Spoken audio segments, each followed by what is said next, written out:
Welcome to English Audio Stories. Here, you'll improve your English by listening to engaging stories, fairy tales, and fascinating tales from around the world.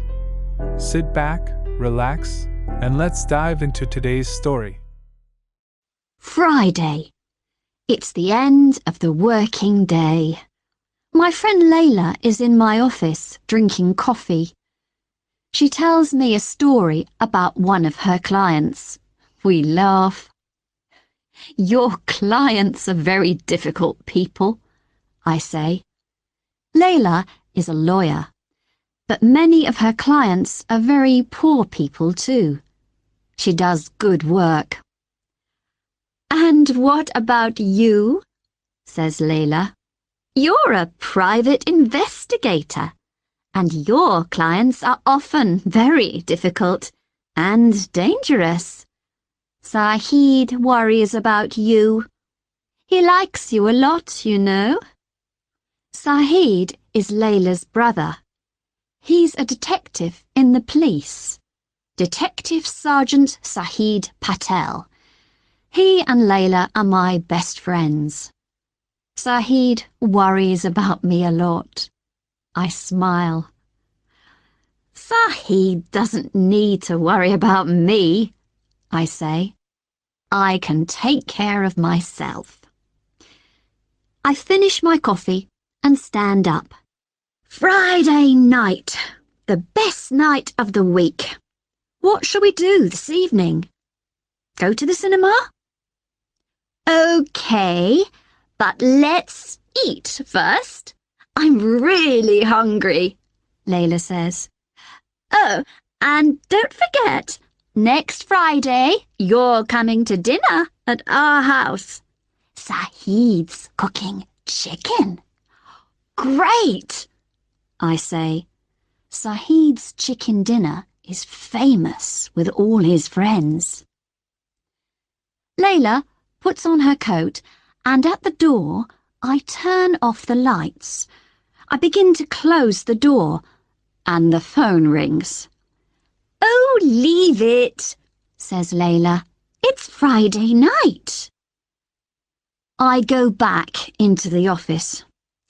"I can't do that," I say. "Perhaps it's a new client." It is. It's a man's voice, speaking quickly. I listen, say yes and no in the right places, and finish the call. "Sorry, Layla. No cinema tonight. Another time," I say. "The client wants me to meet him this evening."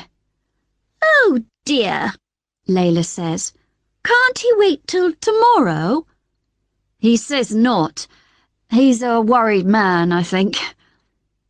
We say goodbye, and Layla leaves.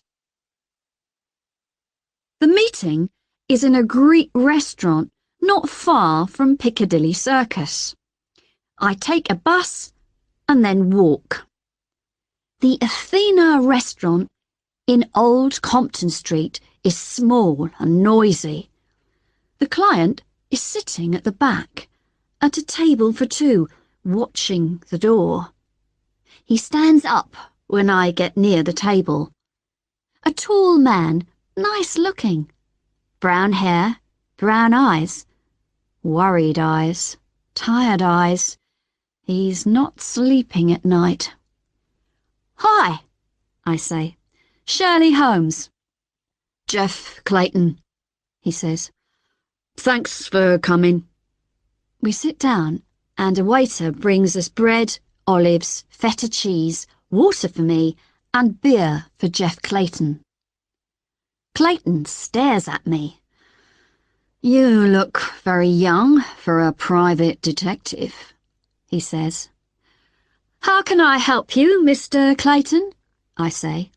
"What's your problem? I'm not here to talk about my age." "Okay, sorry," he says.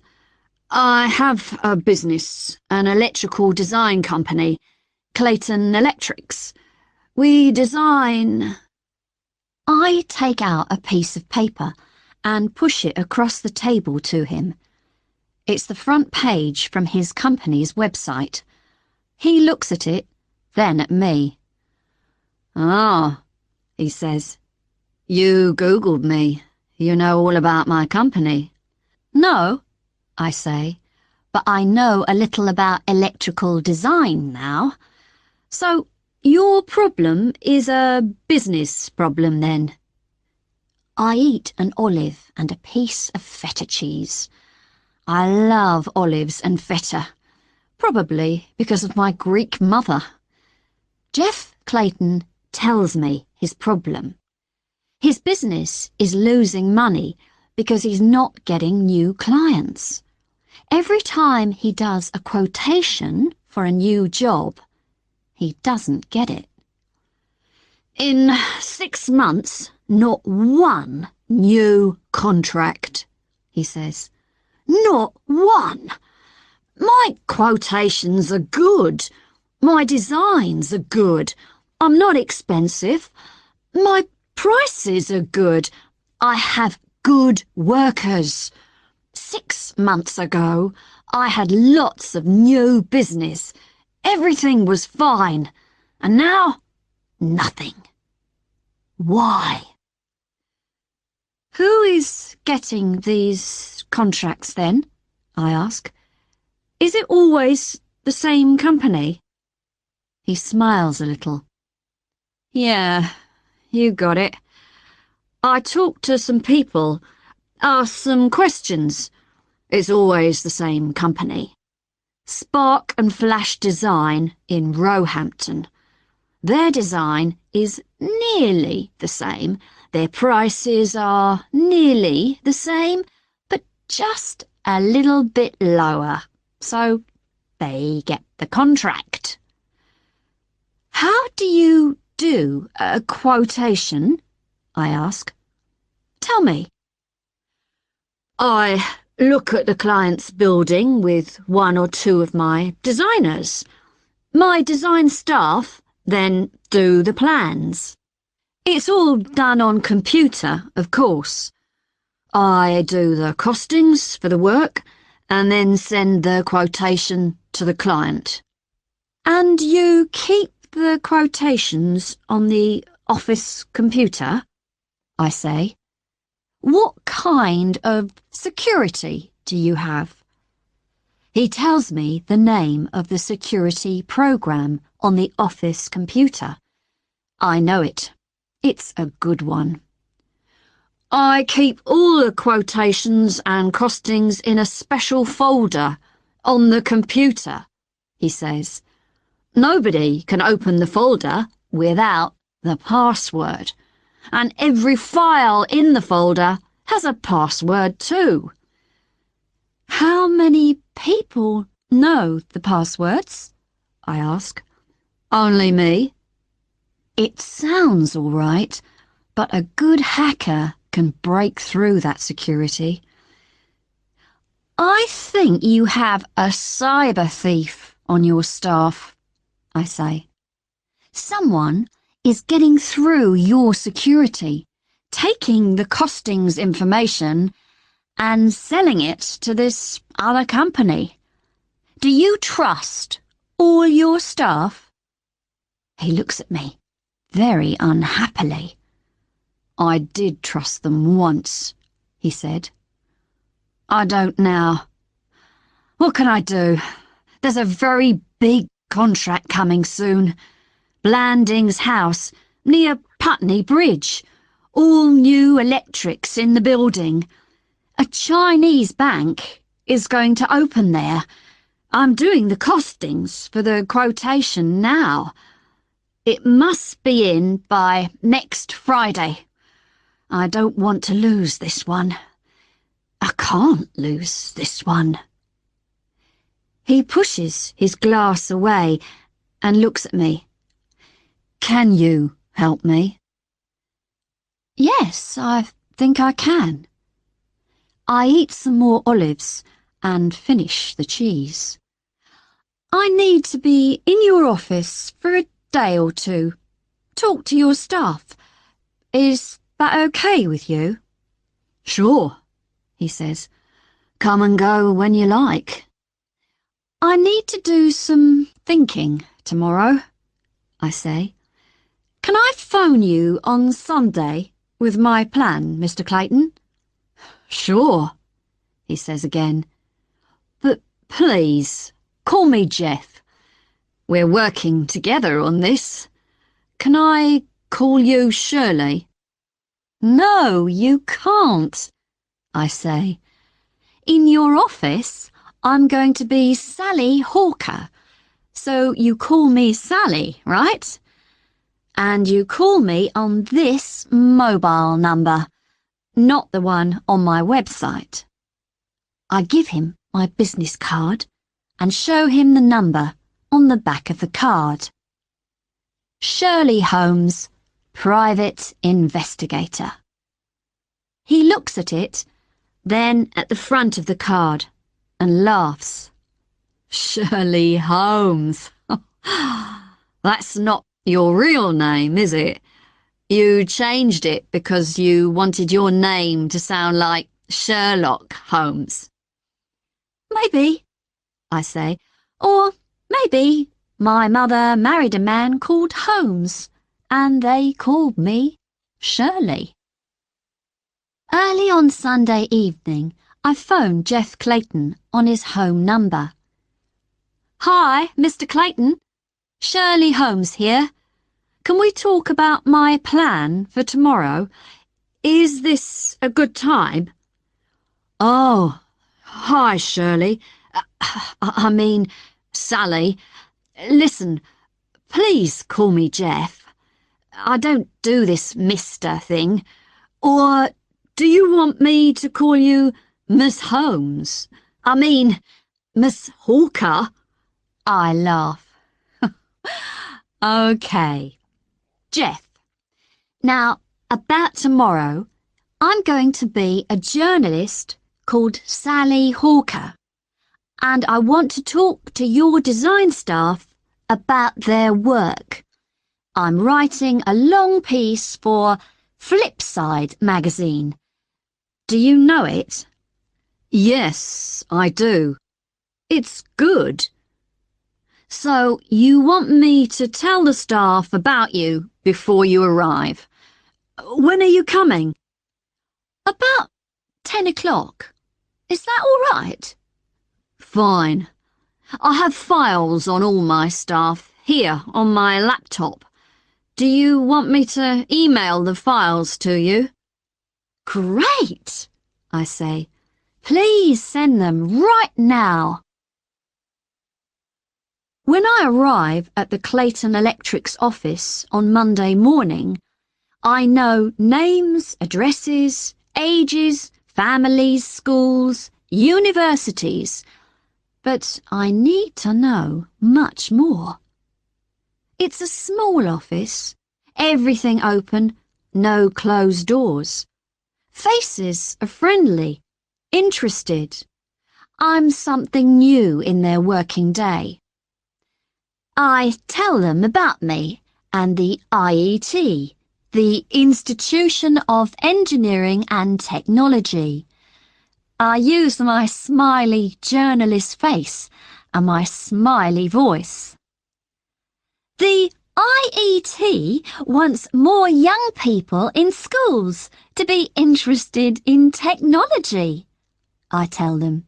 So they ask me to write something for their Flipside magazine.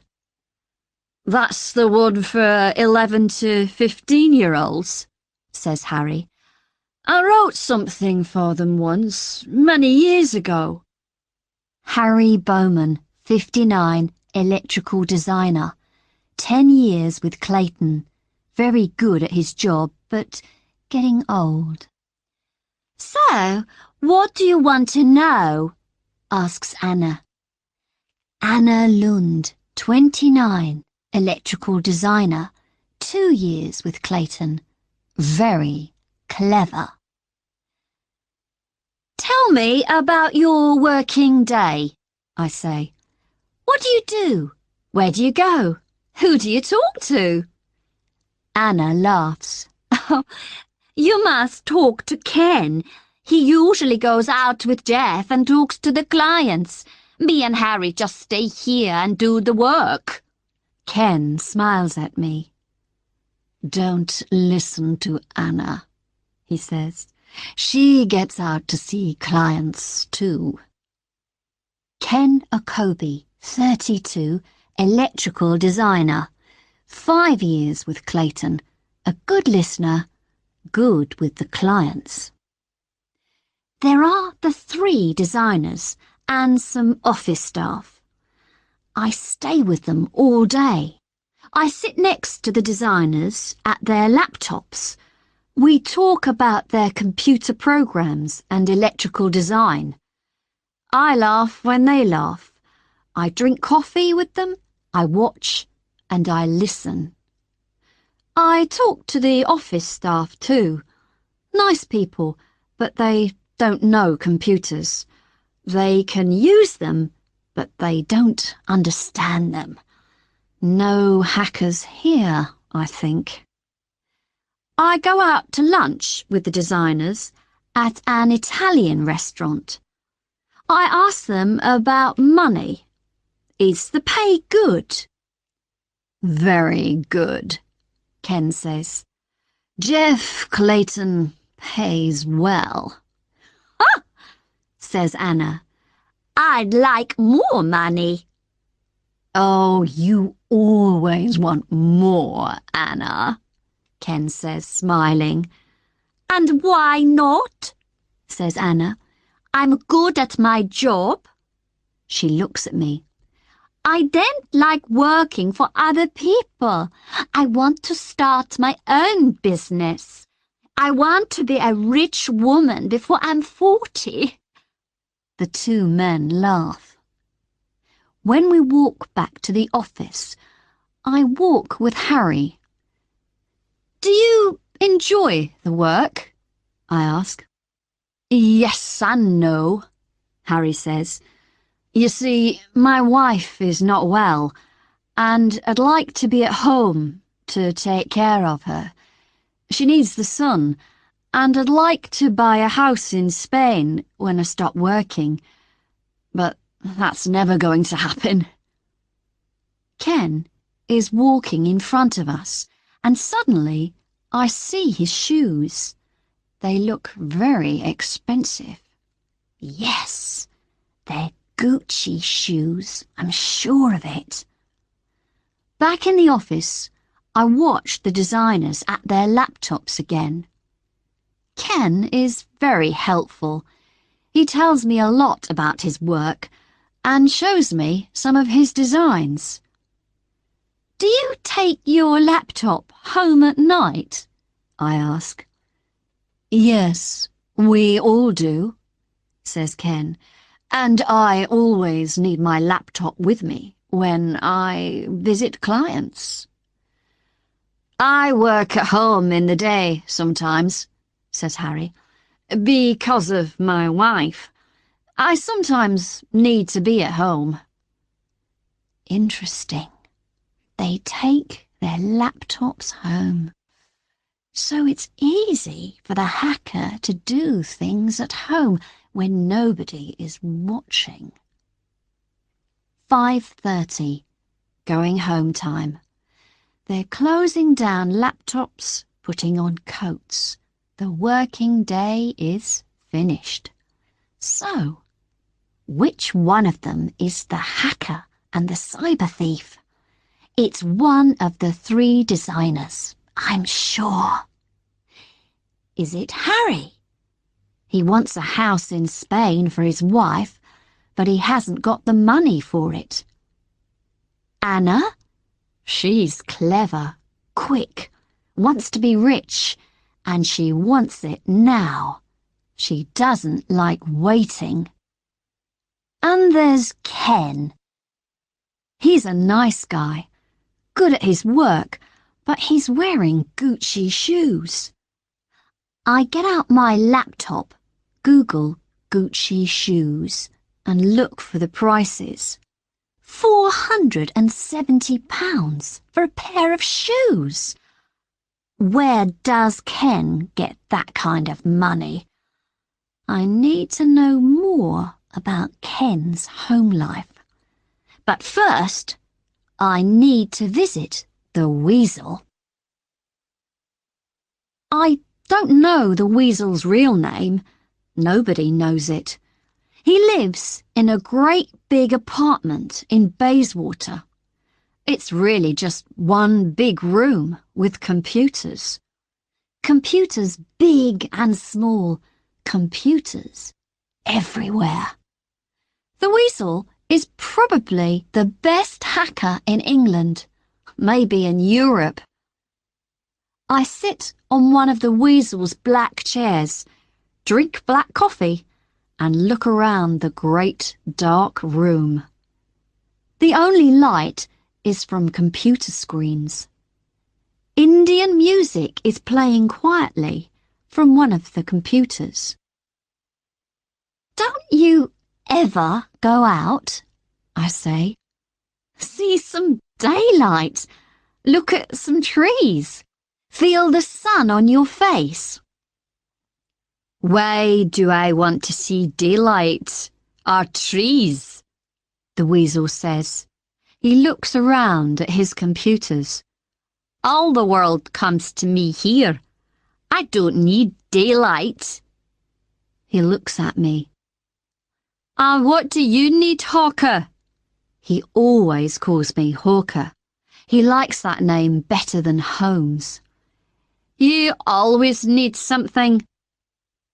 Years ago, the weasel went through a bad time. I helped him then, and he doesn't forget that. I can ask him for help when I want. I tell him about Jeff Clayton's problem. I want to watch 3 laptops, probably through the night. I need to catch the person when they get through the security on the main office computer. How many passwords? The weasel asks. 2. 1 for the quotations folder, and then every file has its password too. That's a clever hacker, says the weasel. OK, you need a Trojan horse program. I can write that for you. Give me 24 hours. I meet Jeff in Richmond Park at 6:30 on Tuesday morning. A park is a good place to meet, away from watching eyes and listening ears. We walk up Sawyer's Hill. It's beautiful in the park in the early morning. There's not many people at that time. Maybe a walker with a dog, or somebody running. It's quiet and green, with lots of big trees. I love trees. Jeff Clayton is not interested in trees. Who is it? He says. Who's my cyber thief? Do you know yet? No, I say. I tell him about my day in his office. It's one of your 3 designers, I'm sure of it. But we need to catch them when they're doing it. But how? Says Jeff. I'm going to put a Trojan on your office computer. When the designers turn on their laptops, the Trojan downloads. I can then watch everything on their laptops on my laptop. But they know nothing about it. I can see them, but they can't see me. A Trojan, says Jeff. But they're dangerous. Are you sure about this? Where does this Trojan come from? How do you get it?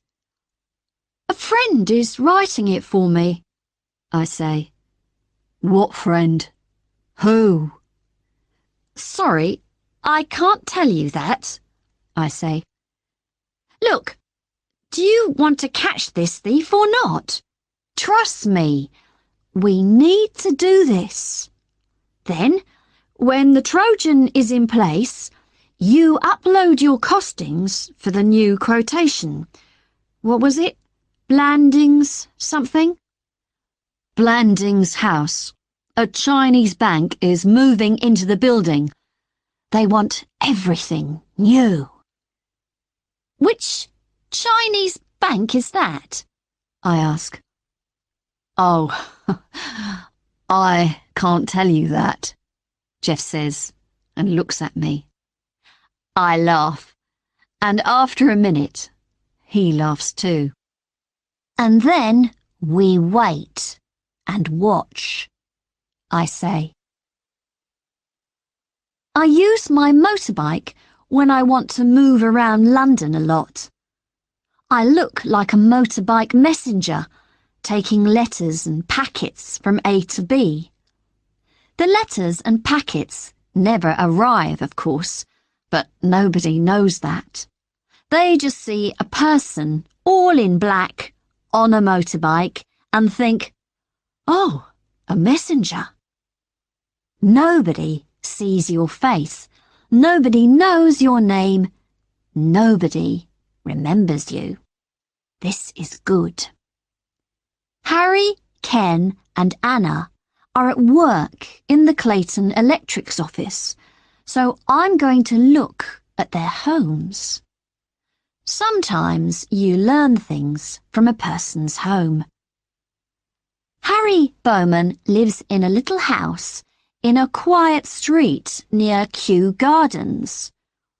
It's a nice house with a nice little garden in a nice street.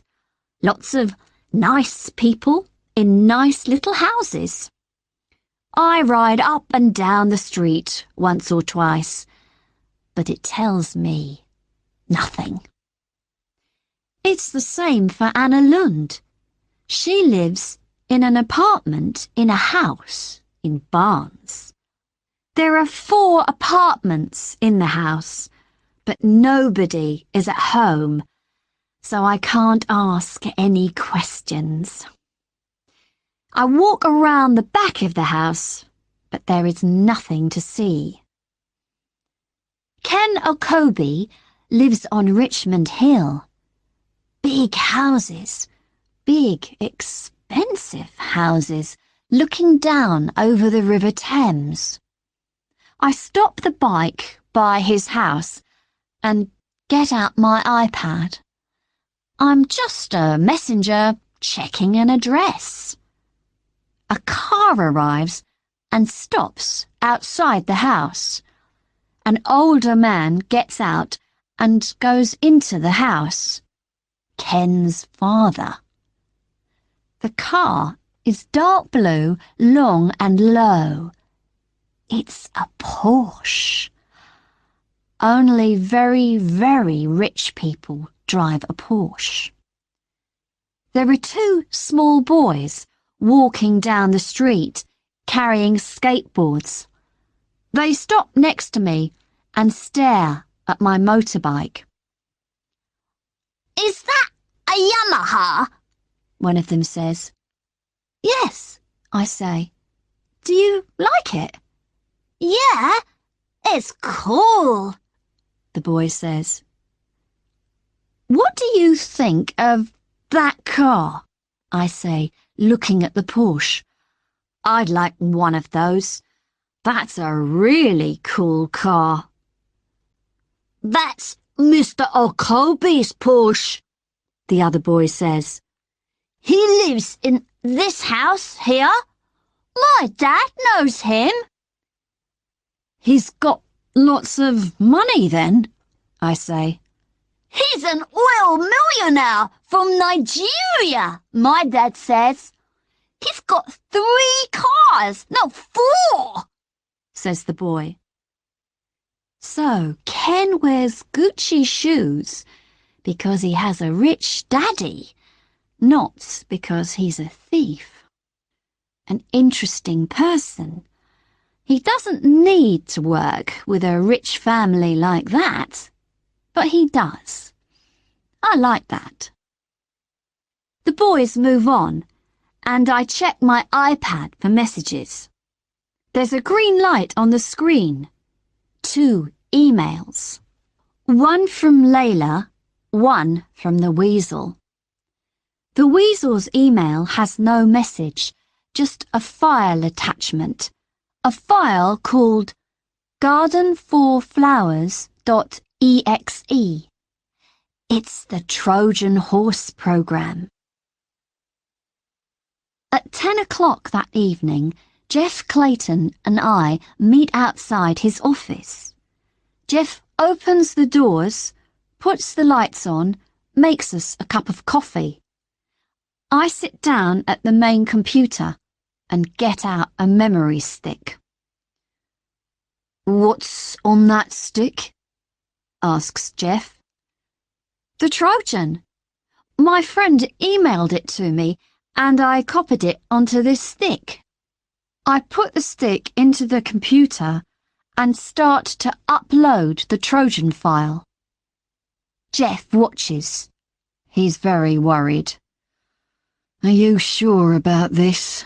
he says. "Trojans can do very bad things." "Yes, they can," I say, "but I'm not doing bad things. I'm just going to watch and catch your cyber thief, we hope." "Is your Blandings House quotation ready yet?" "Nearly," says Jeff.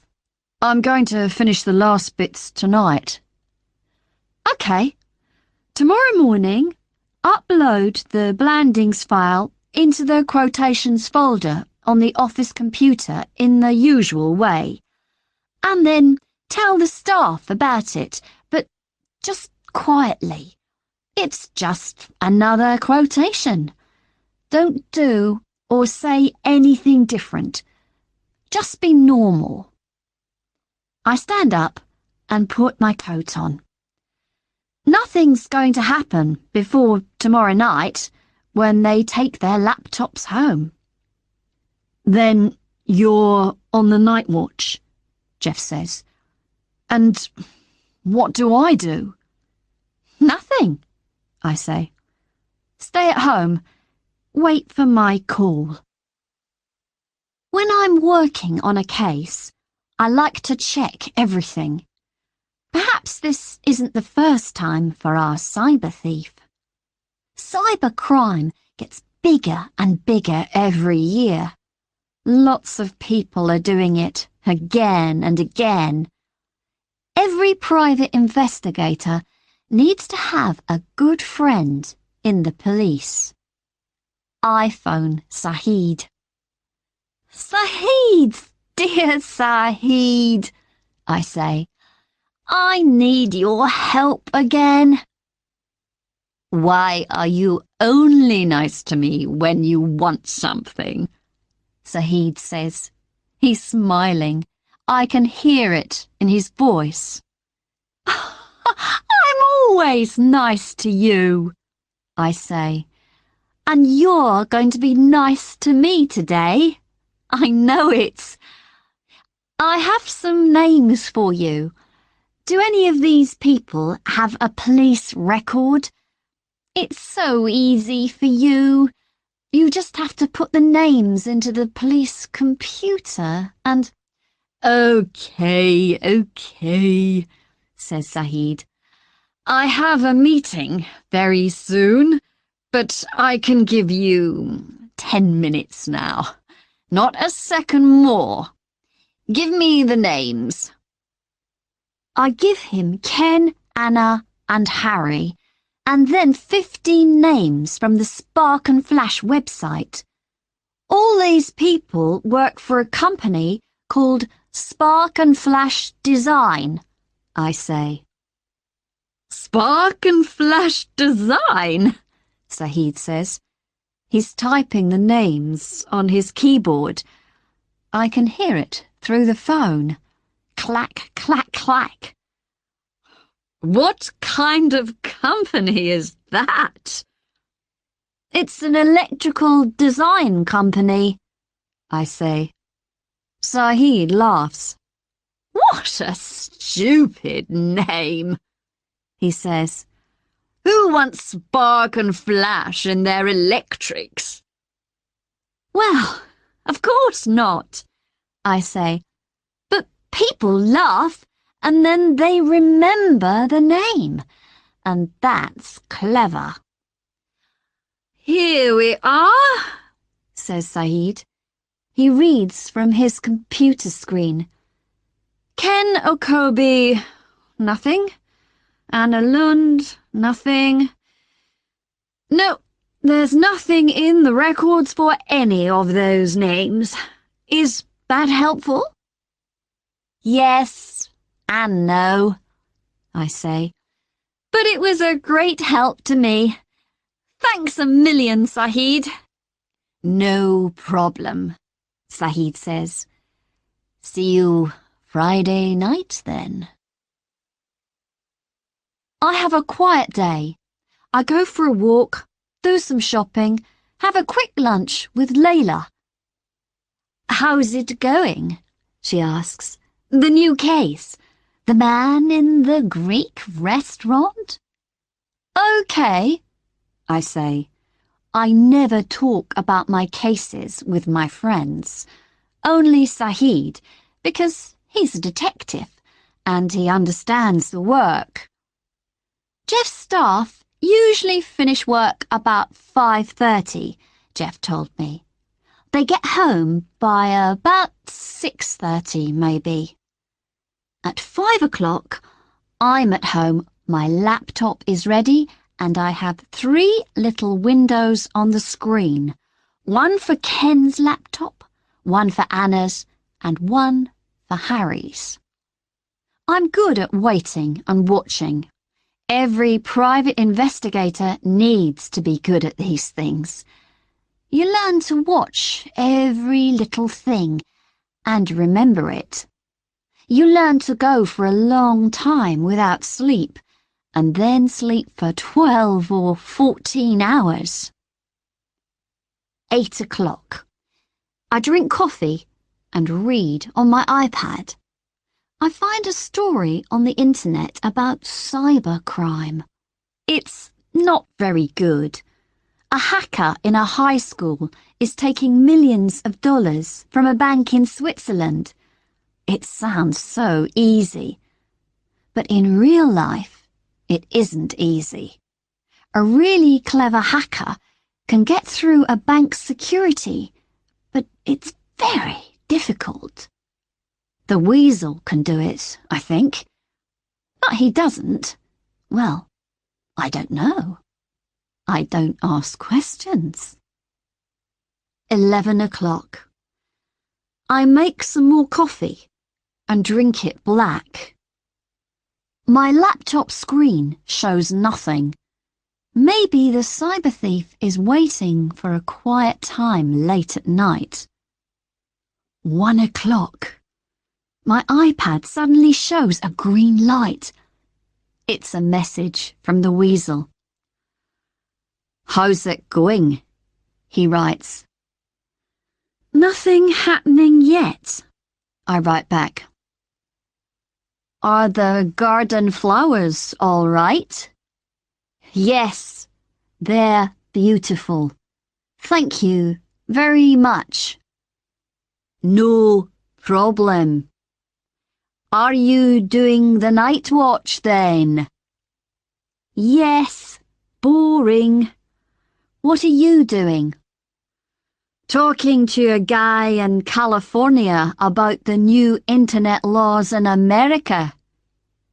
Bad news, eh? Very bad. We don't want these laws. The internet must be free for everyone. I look at my laptop screen. Hey, something's happening. Must go. Talk to you later.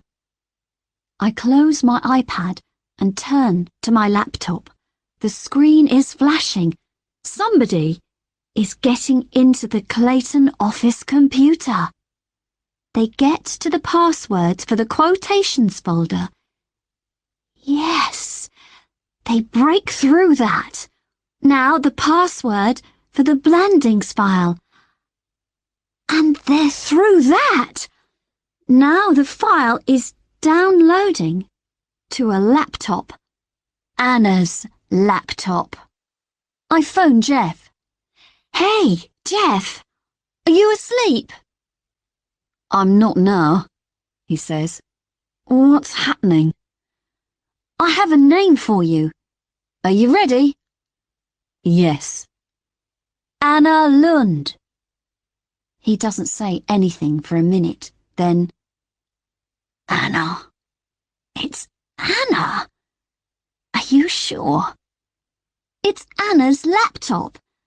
Perhaps she did it, or perhaps her Spark and Flash friend did it, but it's her laptop. Right. Jeff Clayton's voice is angry. I'm calling the police in the morning. They can come to the office, and when Anna walks in... Wait, I say. Here's the bad news.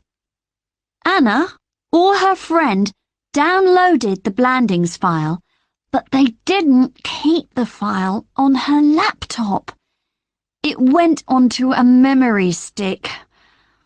I took some screenshots of the file download.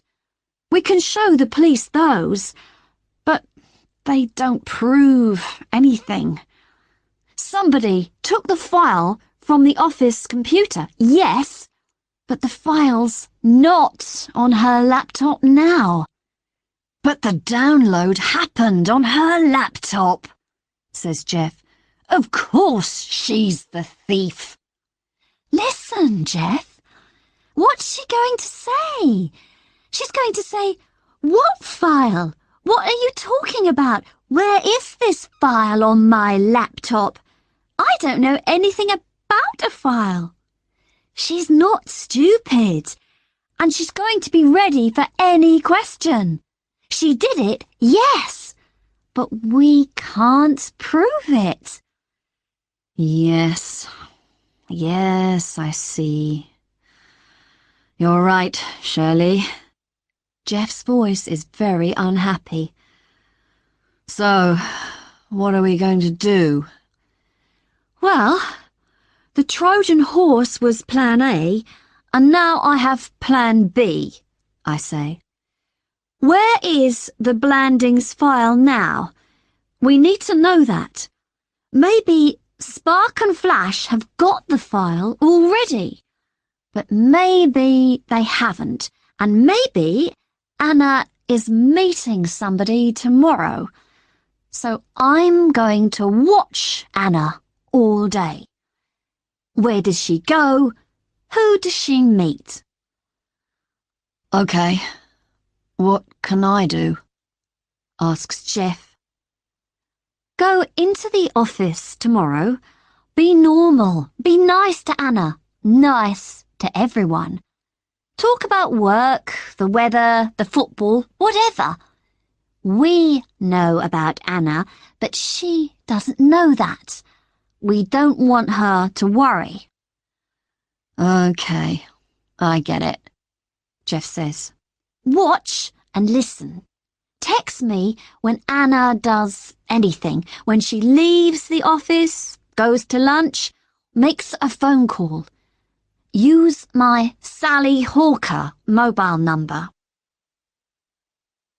I sleep for 3 or 4 hours, then get up, drink more coffee, and call a taxi. I want to be outside Anna's apartment before the buses start in the morning. I wear my student disguise. I have long hair, a big hat, and a wonderful long skirt with red and yellow flowers all over it. It's a great skirt. People look at the skirt and not at the face. Anna leaves her apartment at 8 o'clock, walks down the street to the bus stop, and gets on the first bus. There are lots of people on the bus. Anna goes upstairs, and I sit downstairs. She gets off the bus and walks to the office, and I'm 20 meters behind her. She doesn't meet anybody. She doesn't talk to anybody. I text Jeff. Anna, arriving now. Nothing happened. A text comes back from Jeff. Okay. I find a sandwich bar not far from the Clayton office. I sit by the window, and from there I can see the door of the Clayton office. I'm hungry. I eat 2 chicken and tomato sandwiches on brown bread and drink 2 cups of tea. I read on my iPad, watch the clock, and when the waiter gives me a hard look, I buy another cup of tea. 7 cups of tea. It's a long morning. A text arrives on my phone. Anna, leaving for lunch now. Everything normal. We talked about last night's football. When Anna comes out, I'm standing in the street looking into a shop window. She walks quickly for 10 minutes and then goes into a big pub by the river. It's lunchtime and the pub is noisy, full of people. I go in at another door and look around for Anna. She's with a man, a tall man with red hair. Is he just a friend or... No, he's more than a friend. Anna is kissing him. He's kissing her back. He has his arm around her. They're excited, happy, laughing. I move a little nearer to them. I get my phone out, hold the phone to my ear, but take photos, lots of them. Nobody looks at me. I'm just a student in a long, flowery skirt, talking on my mobile phone. I take a taxi back to my office and sit down at my big laptop. I download the photos to the laptop. The camera in my phone is a good one, and these photos are really good. So, who is this guy with Anna? 15 people work for Spark and Flash Design, and I have all the names. I begin with the people at the top of the company, put their names into Google, and hit search. I'm looking for photographs. Yes! Got him. The third name brings up lots of photographs of a tall man with red hair. He has a Facebook page with all his photos on it. Stupid man. Stephen Nyberg, Director, Spark and Flash Design. I meet Jeff Clayton in Richmond Park again. This time, it's raining, so we sit in his car and make a plan. Plan C. Early Friday morning, I'm in the sandwich bar near the Clayton office, waiting for a text from Jeff. I'm early, so I have a chicken and tomato sandwich again. They're good sandwiches. A text arrives from Jeff. She's here. Come in now. Today, I'm Shirley Holmes, private investigator. Quiet, dark clothes. No flowery skirts, no journalist smiley face. I walk through the Clayton office to Jeff's little room at the back. Ken and Harry stare at me. Do they see Sally Hawker or Shirley Holmes? They're not sure. In Jeff's office, I sit down on a chair near his desk. Anna is sitting in front of the desk. She looks at me quickly, then back at Jeff behind the desk. What's all this about, Jeff? She says. And why is Sally Hawker here? Anna, Jeff says slowly. He has Anna's laptop on his desk in front of him. He puts his hands on it. On Wednesday night this week, You downloaded a file from the office computer in the middle of the night. You used your laptop, that is, my laptop, the Clayton Electric's laptop, in your home. You broke through the computer security, and that's 2 passwords, to take this file. What did you do with that file? Where is it now? Anna laughs. Hey, Jeff! What is all this? I'm your best designer. You told me that. What file are you talking about? I don't know anything about a file. Jeff looks at a piece of paper on his desk. I have here a screenshot of your laptop at 1:05 a.m., 24th of May. It shows the download of a file, a very important file with information about costings. What did you do with it? Who did you sell this file to? Anna isn't laughing now. She looks quickly at me, then away again. She's worried. Why am I here? Why am I not speaking? She doesn't like it. I say nothing, just sit and watch her. She looks at Jeff. Look, Jeff, she says. I don't like this. What are you saying? Are you calling me a thief? Yes, I am. Who did you sell the file to? Jeff says. Was it to someone from Spark and Flash Design, maybe? What? I don't know anybody from Spark and Flash Design. Who or what are they? Oh dear, bad mistake, Anna. I take out my photographs and push them across the desk to her. Big colour photos. Stephen Nyberg, Director, Spark and Flash Design, I say.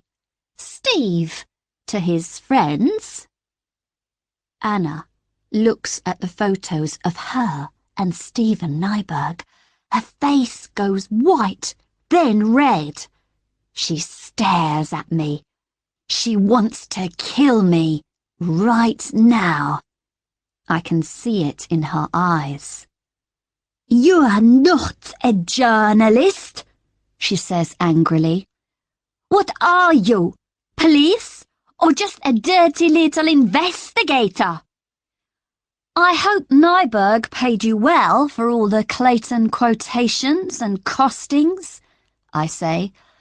Or did you do it for love? Love is cheaper for the company. Anna gets really angry now. She turns to Jeff. You think you're very clever, don't you? You and your stupid little company. You're not going to get this Blandings contract. ICBC don't like spending their money. They want better prices than yours. And Steve can give them those better prices. Second bad mistake, Anna. I look quickly at Jeff. Did he hear it? Yes, he did. How do you know the client is ICBC? He says. You told us. Anna's face is white again. No, I didn't, Jeff says. I said it was a Chinese bank. I didn't tell you the name of the bank. I didn't tell anybody the name of the bank. But the name ICBC was in the Blandings quotation. So you read the file, didn't you? You broke the passwords, downloaded the file, read it, and gave it to Spark and Flash. You're a hacker and a thief. Do you have anything to say? Anna says nothing. There is nothing to say. She's at the end of the road, and she has nowhere to go. Jeff stands up. "Get out," he says. "Take your things and get out. Sally, please go with her and watch her. I want her out of this building in 5 minutes." In the afternoon, I'm back in my office, writing emails, checking messages, doing the paperwork. The phone rings. My Sally Hawker mobile. "Hey, Shirley, Jeff here. Can I come and see you?" "Sure." He arrives 10 minutes later. Big happy smile. His eyes don't look worried now. "Got some news," he says happily. "I wanted you to be the first to know." "Oh, that's nice," I say. "Is it exciting news?" He laughs. "It is for Clayton Electrics. We've got the Blandings house contract. I heard this afternoon." "Wow, that's great news. Well done," I say. "So, Spark and Flash didn't do a quotation, or they just didn't get it? What happened?" "I don't know," says Jeff, "but I did 2 quotations. I put one on the office computer on Wednesday, you know, when you told me to, but I did a second quotation with much better prices. I didn't put that on any office computer or send it by email. I put it on paper and sent it by motorbike messenger. Nobody in the office ever saw that quotation." I laugh. "Very clever.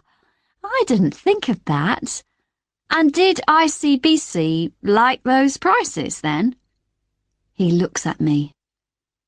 "You opened the file in the night and read the quotation, didn't you? You knew it was ICBC." "Of course, I read it," I say. "I needed to know." Jeff says, "Well, Shirley Holmes, Sally Hawker, would you like to have dinner with me tonight? A big thank you dinner." "Bread and olives at the Athena restaurant," I say. He smiles. He has a really nice smile. "There's a little French restaurant near Richmond Bridge, right by the river. Very good food. They don't do bread and olives." We're meeting at 7 o'clock. At home, I'm getting ready when I suddenly remember. It's Friday night, Saheed's chicken dinner. I phone Layla, but Saheed answers the phone. He's home early because he's doing the cooking. This is going to be difficult. "Saheed," I say, "I'm really sorry, but I can't come tonight. I'm meeting a client." "On Friday evening?" Saheed says. "That was last Friday, Layla told me." "The client wants me to have dinner with him, to say thank you," I said. You never do that usually, Shirley. You never have dinner with clients. Clients are work, you say, not friends to have dinner with." "But this client has very beautiful brown eyes, Saheed. I just want to look into his eyes one more time." I enjoy teasing Saheed. Suddenly, he understands. "Ah, okay, this client has nice brown eyes, but can he cook a chicken dinner?" "Of course not," I say. Your chicken dinners are the best in London, Saeed, and I want some. Can you keep some for me? Can I come round on Saturday? 8 o'clock, he says, and don't be late.